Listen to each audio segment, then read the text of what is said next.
Good morning, everyone. Can everyone hear me? Great. So I wanted to talk to you about this theory that's of extreme interest to me and has been for a long time. And you might wonder, like, who am I to be telling you about all this? Because I'm an abortion rights activist, a women's rights activist. So just to give you a little bit of personal background, I was raised, probably the way many of you were, I was raised in a Christian home, actually a fundamentalist Christian home. And I kind of rebelled. It didn't make sense to me. I was doing a lot of reading by the time I was 10, 12. And to make a long story short, in my late teens and 20s, I left the church and basically became on the road to becoming an atheist. And my parents were bugging me to go back to church, and so I decided I really want to know whether there's anything to this. I want to know if Christianity is really true or not. So I started reading, and I read literally hundreds of books and articles on the origins of Christianity, biblical criticism, mythology, and all these related topics. And I came out the other end an atheist. And one of the areas that really intrigued me was the question of the historicity of Jesus.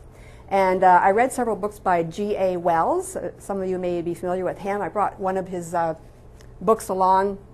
I brought some books that you can just look at here. They're on the table. And he was one of the more modern mythicists, I guess, that popularized the idea that Jesus may not have existed. But he didn't really have conclusive evidence. He just sort of, could make a plausible case for it. So I wasn't convinced. And then I think it was around 2000, 99, 2000, Earl Doherty, who's an historian from Canada, wrote The Jesus Puzzle. And I read that book, and I was just blown away. I was convinced beyond any reasonable doubt that Jesus never existed as an historical person. He really made an excellent case. I brought that book as well. It's on the table. And and the other thing I was trying to do was I always had this dream of writing an epic historical novel set in the time of Jesus and explaining basically the origin of Christianity, but without any historical Jesus. I've written a couple sample chapters, but that's as far as it's ever gotten. So the history of what's called the quest for the historical Jesus really didn't start, it actually started a few hundred years ago. Obviously no questioning during the Middle Ages, the Dark Ages. Christian monks were, of course, in the early days, everything was burnt, all the records. There's so much that's been lost. It's really quite heartbreaking. But once the Enlightenment came, it brought critical literary analysis to the fore, and including people started looking at the Bible. And the very first scholar who wrote something about it was Hermann Reimarus, a German. And he wrote a book in which part of it was talking about sort of humanizing Jesus. He was so afraid to do anything with it. He didn't publish it, though. It wasn't published till posthumously after his death. And basically he said that Jesus was just a mere mortal with messianic delusions, and that the disciples had stolen his body and hid it away somewhere. And another important development, I think, was when David Hume published his famous argument against miracles, because as soon as you cast doubt on miracles, then suddenly it's like a house of cards. The New Testament starts falling if you start really looking at it critically. So the first life of Jesus, quote unquote, was written by David Strauss in 1835, and basically he denied the divinity of Jesus and the actual the miracles. So there was actually three major quests that went on in the past. This is from some of this. What I'm talking about comes from Richard Carrier's book. So the first quest lasted to 1906, and basically that one ended with the publication of Albert Schweitzer's book, The Quest of the Historical Jesus. And it kind of, it put paid to the topic for a while. Then it reinvigorated itself back in 1953 through the early 70s. And then there's a kind of new one that's happening now that's more critically based, has more criteria that they try and look at and things like that. And those are a few examples of some of the earlier books, famous books.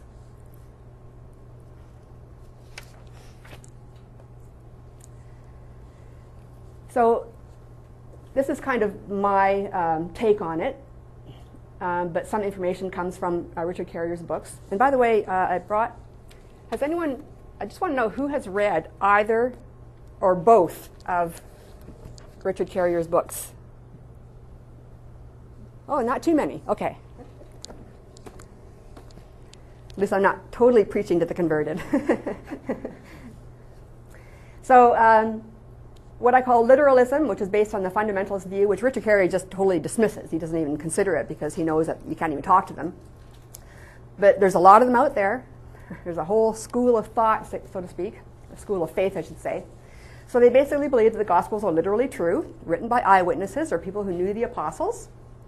And any contradictions or problems in it can just be explained by, eyewitness accounts are always a little bit different, right?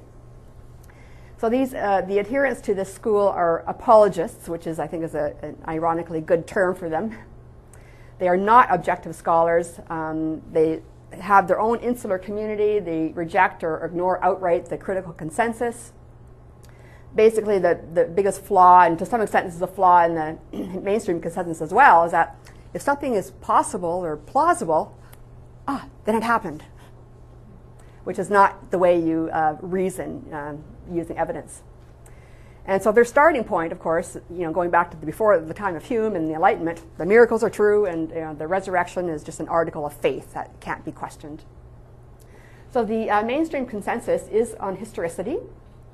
Yet, the conclusion is that most of the Gospels can't be trusted. They are not history. We hardly know anything about the real Jesus. But they still cling to at least the baptism by John the Baptist and Jesus' crucifixion. Those are the two absolute minimum historical events. There's some scholars have decided that about 20% of Jesus' sayings are considered genuine, some more, some less. And most of the adherents of this school are Christian scholars. Some are quite devout. There's a few Jewish ones as well, and maybe even some atheist ones. So a little bit about the mythicist theory, because that's what I'm most interested in. Now, ironically, that graphic I have there is from a Christian source, but it sort of indicates that Jesus came from the Old Testament. They see it as prophecy-based, but actually it was people like Paul and the writers of the New Testament went back and found Jesus in the Old Testament. So his life story is actually largely derived from the Old Testament. Every key element of the story can be found in those 4 books, in those chapters. And almost every miracle story is adapted from the Old Testament and from the prophets like Elijah and Elisha. Only Jesus' miracles were made bigger and better because Jesus, of course, was better than the prophets. There was a book which I brought here as well called Gospel Fictions by Randall Helms, which I really appreciated when I read it a number of years ago, because he showed very conclusively that Jesus' miracles came directly from the Old Testament, including his conception and his birth and his death. And the only exception to that the only miracle that didn't come directly from the Old Testament was the raising of Lazarus from the dead, and that was derived from the Egyptian myth of resurrection of Osiris by Horus.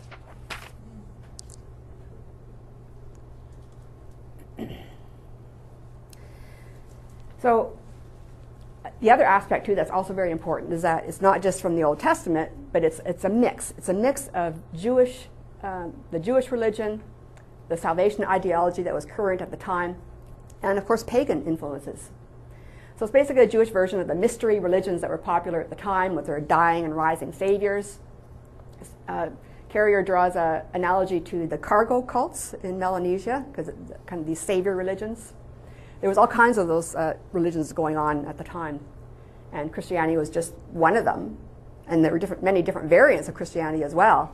The one that we have today just sort of lucked out. Someone just said to me that won the PR battle or something. So the Gospel of Mark was the very first gospel, and his character was actually based mostly on Romulus, who's the founder of Rome, as well as Socrates and Aesop. And he also used Homer, the Iliad. And Matthew, Luke, and John, the other three Gospels, they all copied, adapted, or rewrote Mark. So basically, Matthew and Luke used Mark as their main sources. They reworked parts, they embellished it according to their own agenda. And John used all three Gospels, but rewrote them in his own words, and he had a completely different Gnostic agenda. Some people also talk about there was a Q document, which is supposedly a collection of sayings of Jesus. Carrier dismisses that. He doesn't think that document ever existed, and that it's not necessary to suppose its existence. Like, there's no extant copies. It's just a hypothetical document.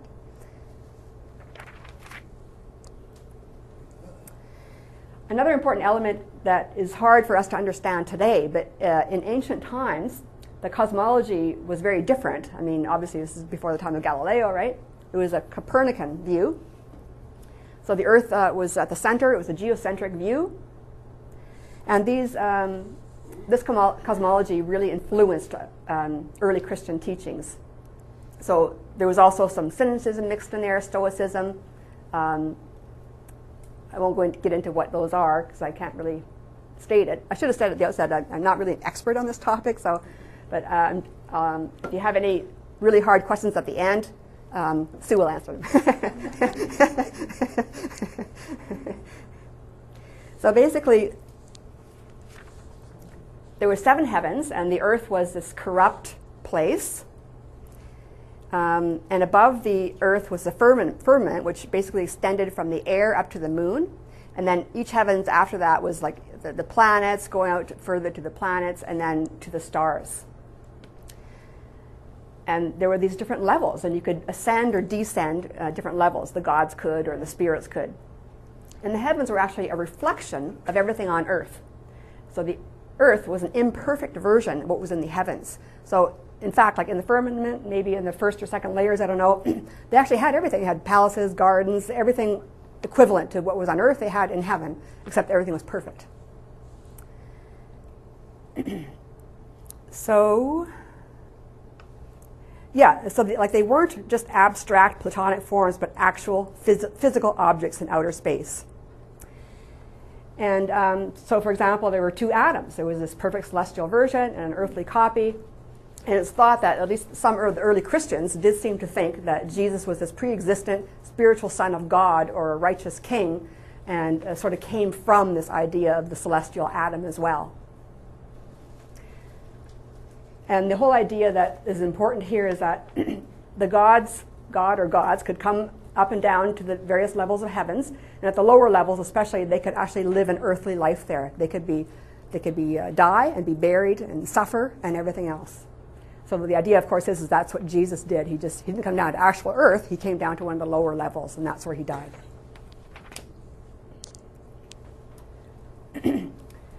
So the hero myth, I gave you a handout called Pagan Precedents for Jesus, which gives some lists. And basically, Richard Carrier lists all of these and explains how Jesus conforms really well to the classic hero narrative that was very popular in pagan times.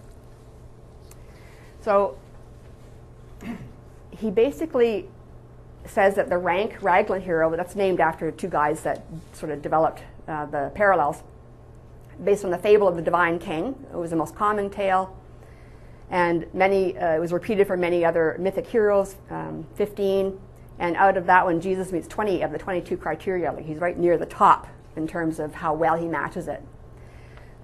And many of the parallels among these other ones are similar, and Jesus also matches many of those.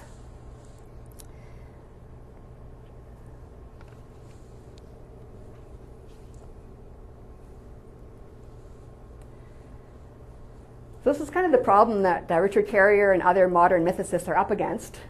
I found that on Wikipedia yesterday.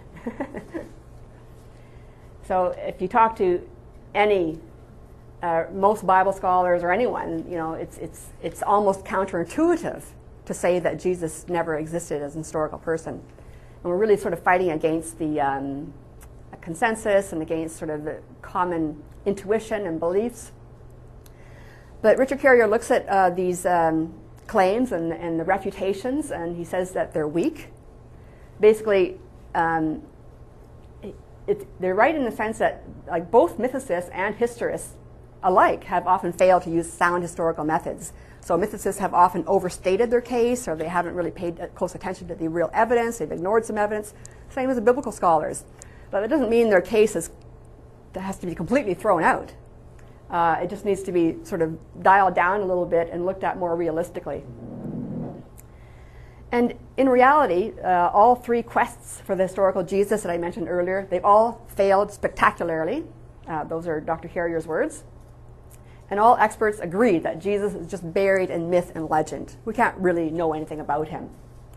And in terms of the historical methodology used to study Jesus, there's no reliable criteria to even know what's authentic, what's inauthentic, how do we judge it.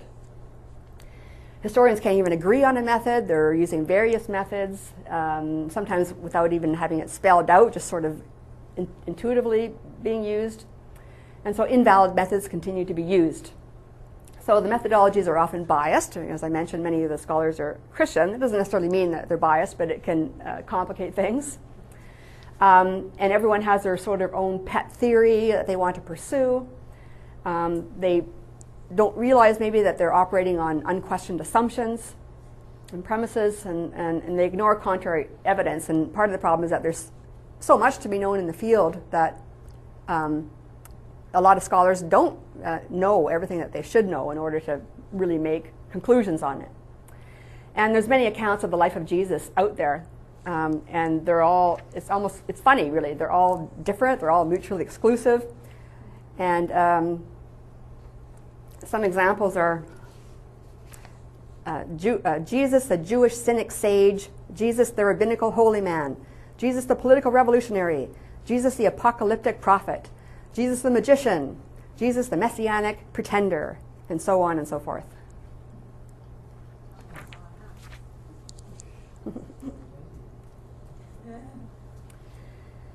So there is another handout that I didn't give out because it's not that important, but I wanted to just touch on this is an interesting matter about the dating of the New Testament, which I think is significant in some respects because, well, for one thing, we only know for sure that 7 or maybe 8 letters supposedly written by Paul actually were by him. And then there was another anonymous letter to the Hebrews, which is also very early. By the way, this is a 17th century painting of Paul writing his letters. It's not historically accurate. I don't think they had bound books in those days. And also apparently Paul dictated his letters to his secretary. So, I mean, take a look at this. Except for those handful of genuine letters, all the rest of the letters are forgeries, and all the rest of the authors of the New Testament are completely unknown. Plus, all the rest of the New Testament dates from after 70 CE. And that's a significant date because the Jewish, several wars, but one of the Jewish revolt was from 66 to 70 CE. And Rome just basically vanquished the uprising and destroyed Jerusalem and the temple. So basically what happened was that the early Christian movement, the one that was being led by some Jews there, was destroyed, and all their founders were killed as well. So there was no one around to say, hey, that's not what happened, or that never happened. People could just make it up. It was just an open license for myth-making. And so the significance of this uncertain authorship and late authorship of the New Testament is that the celestial Jesus came first because that's what Paul talks about in his letters, and the historical Jesus didn't even come until at least 2 generations after his alleged death, long after people have forgotten. And people usually think it's the other way around. First you have the historical kernel, and then the divinity gets added later, but it was actually the opposite here. And of course, anonymous and forged sources lack credibility, and they're difficult to date accurately. If you do have that the list of the New Testament, the handout of the New Testament dates, it's just a mishmash, and the order of the New Testament certainly does not reflect the order that they were written. And there's also so much debate over the dates. And I remember when I was researching it, like the fundamentalist Christian scholars will date many of the documents way, way earlier, like as early as like 45, 50, 60, they claim the Gospels were written, which is completely nonsense. Like, we can tell the Gospel of Mark was written after the war because the author knows that the temple was destroyed. And the other, there's no corroborating sources outside the New Testament for anything about Jesus. Nothing, at least nothing that really supports it. They're just sort of some secondhand sources that, like, just citing Christians, what they said. And what's also disturbing is the Gospel of Mark is the only source that we have for the historical Jesus.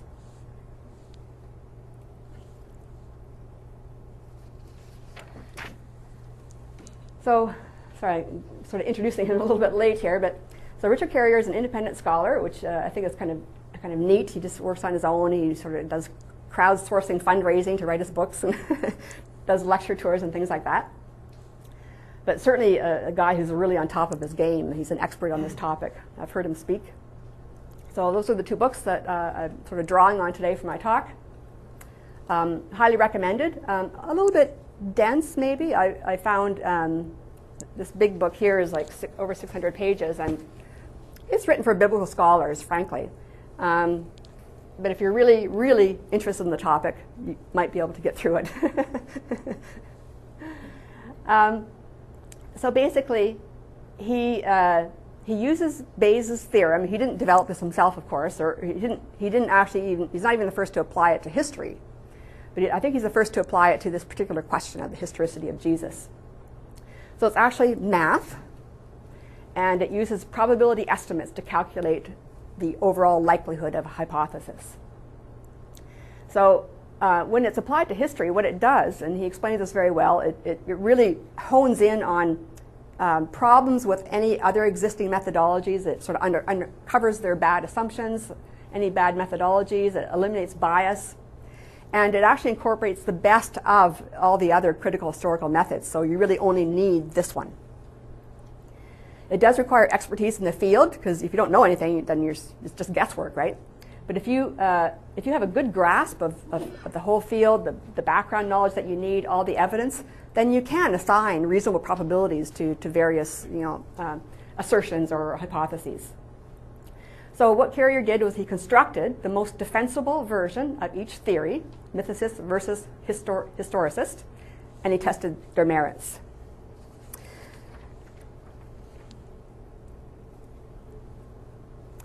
And this is his canon of probabilities. These are the numbers that he plugs into the equation. So given all that you know and all the evidence, you try and figure out, well, what is the sound? Is this going to be slightly probable, or we just don't know, even odds? And the thing is, it doesn't have to be precise. Like, one of the objections he gets is, oh, it's so subjective. It is a little bit, but that's okay, because even like an educated guess is going to be better than arbitrary. At least you're going to get some approximation of accuracy, of truth.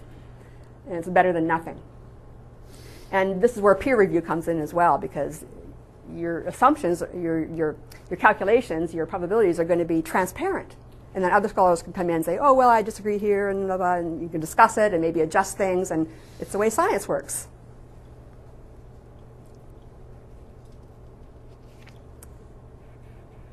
Okay.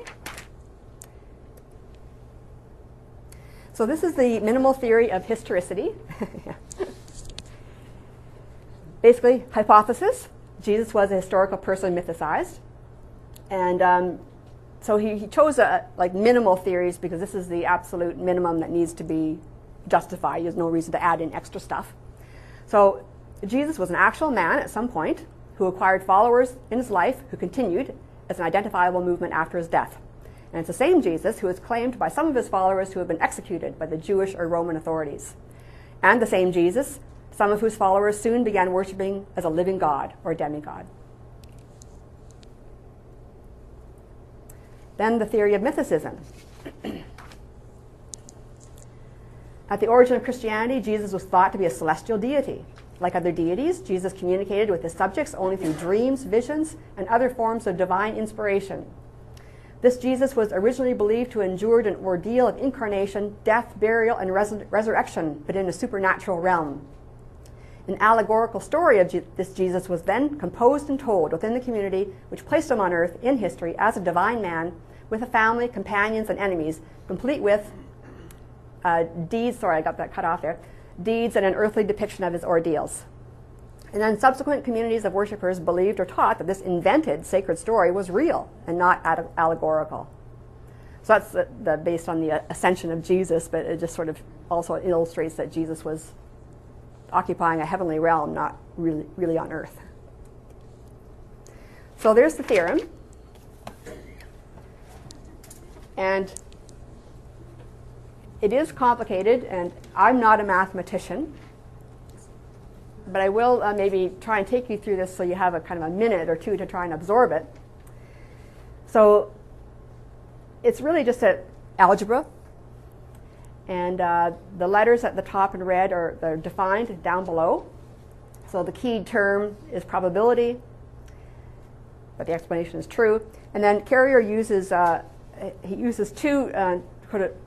two calculations for probability to plug into the equation. One is prior probability, and that's just the probability of a hypothesis being true, like off the bat, before you look at any of the specific evidence for it. So you need to know what your background knowledge is, and the B is background knowledge. So that's just everything we know about, science and history and culture and politics and so on that might be relevant to a hypothesis. So in this case, it's like knowing what the times are like, the time of Jesus, and what the politics were like in that region, and the conflict between Rome and Judea, and so on, and all the competing religions and the mythology and everything else that was going on. You have to know that information before you can understand why Christianity came about in the way that it did. And then once you have your prior and consequent probabilities, the consequent is just the likelihood that we would have the evidence we do if the hypothesis were true. So, for example, there might be, if you have a hypothesis where you expect certain evidence, but it's not there, then that sort of counts against your hypothesis. And then, of course, the evidence itself. Look at the evidence itself. And you can have, well, I'll give you an example a bit later, but another important aspect to it is what Carrier calls the reference class, which is part of your background knowledge. This is just having sort of like an analogy or something to compare it with, like if you have, the example he gives is of archaeology, and you discover a new Roman colony, and you want to hypothesize that this colony had a public library. And then you look back through the records and you know that of all the previous Roman colonies found, 8 out of 10 have public libraries. So you have a reference class of previous cases of Roman colonies having public libraries, and you can hypothesize that, my new colony probably had a public library as well, based on reference cases.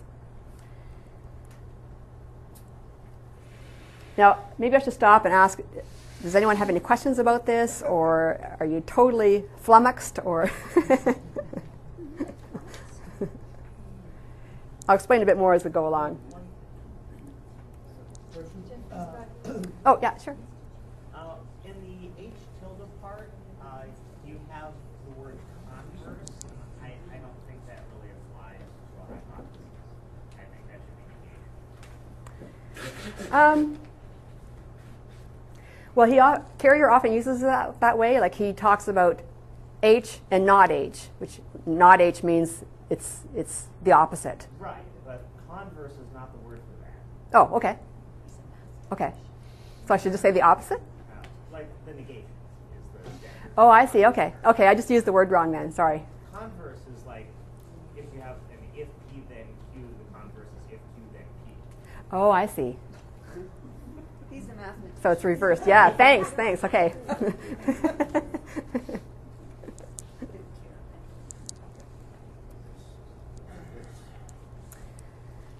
So, oh, yes, I wanted to give the example of, sorry, let me just go back here for a sec. One example that he gives is the story in the New Testament where after Jesus was crucified and died, suddenly the sun was blotted out for 3 hours. There was this rending of the sky or something. And so, okay, so what's the probability of that that's actually a real thing that happened? So to figure out the prior probability, what we need to look at is, we understand that, fibbing and delusions are very common and much more likely the cause of stories like that, especially from the ancient past. So unless we have really strong evidence to the contrary, we're going to discount it. And of course, there is no historical evidence for it. So it has a very low prior probability and a low consequent as well. And pretty much zero evidence, so we can discount it.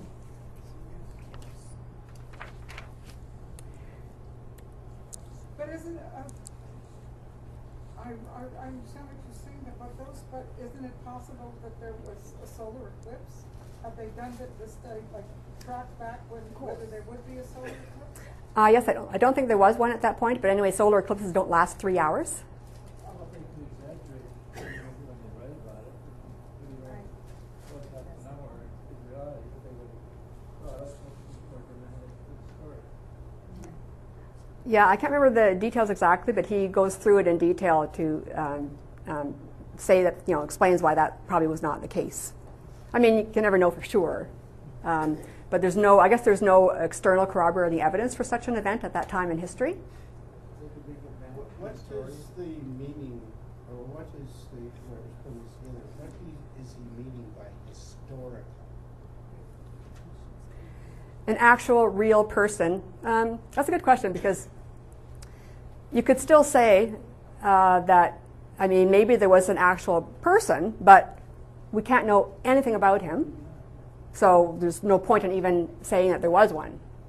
So I think he means an actual historical person that can be somehow extracted in some even small way from the New Testament. Like Moses. Yeah, like Moses wasn't historical either. Hmm? Moses wasn't historical either. Right, that's what I'm saying. Yeah.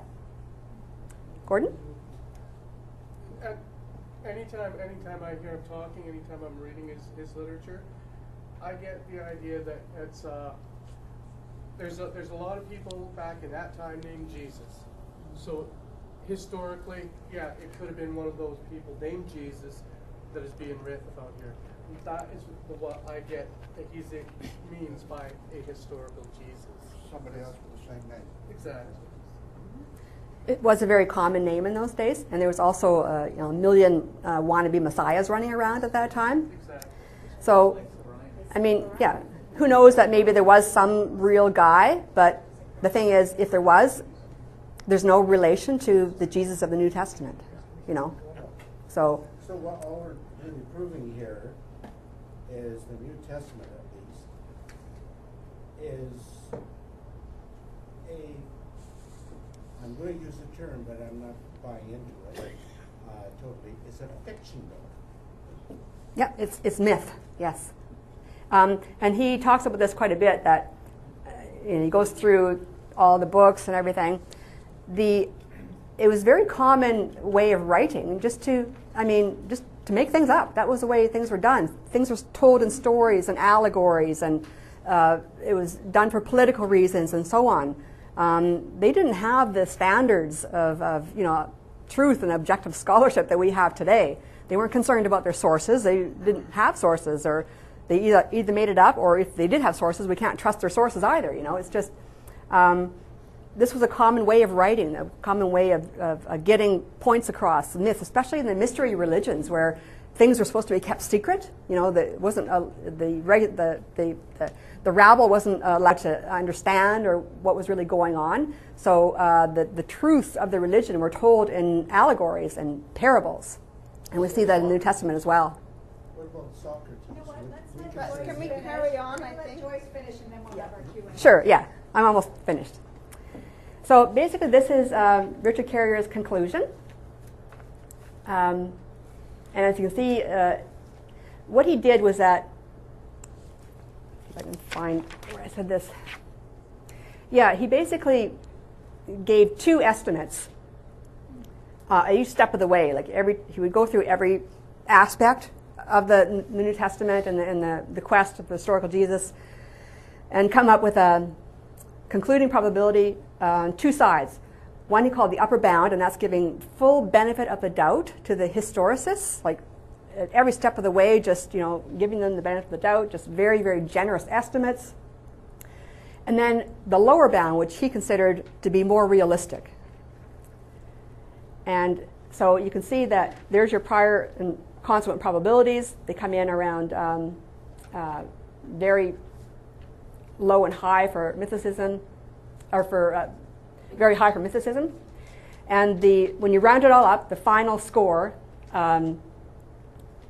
is basically 0.0008% a realistic chance of Jesus actually being historical.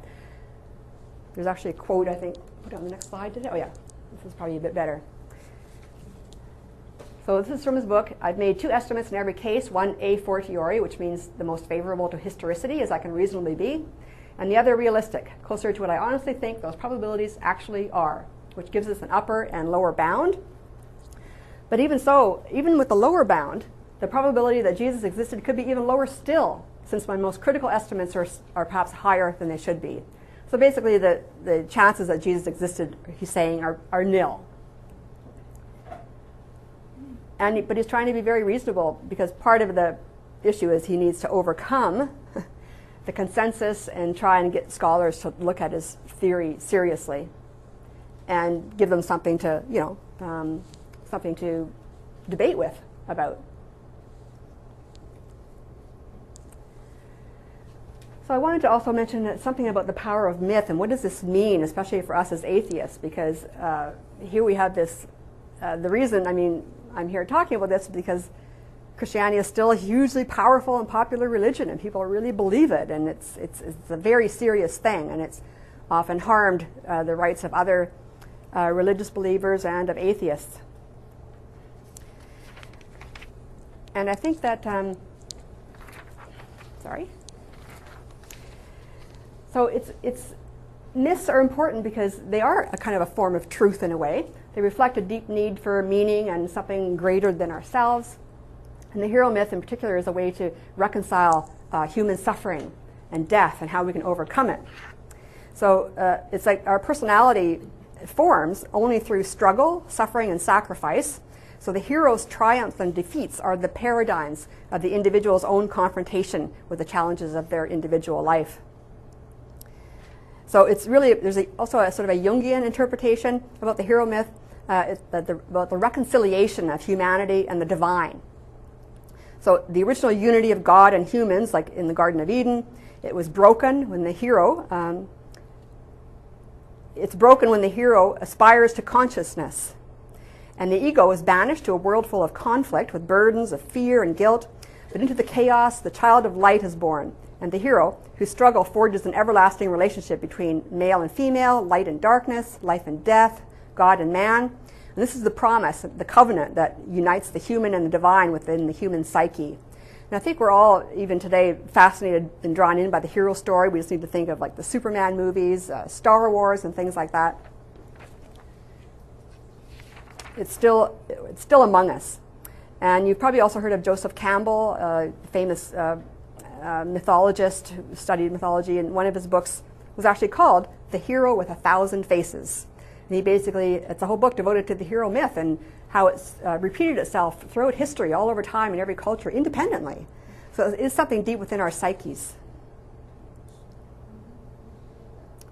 And the classic examples of the hero myth that Joseph Campbell cites, and he's really a huge authority in the field, are the stories of Osiris, Prometheus, the Buddha, Moses, and Jesus. So I'll just leave you with one last, myths are like shared fantasy. So I'll leave you with one last atheist hero, something that's a bit more realistic for us. There you go. Thank you. That's it.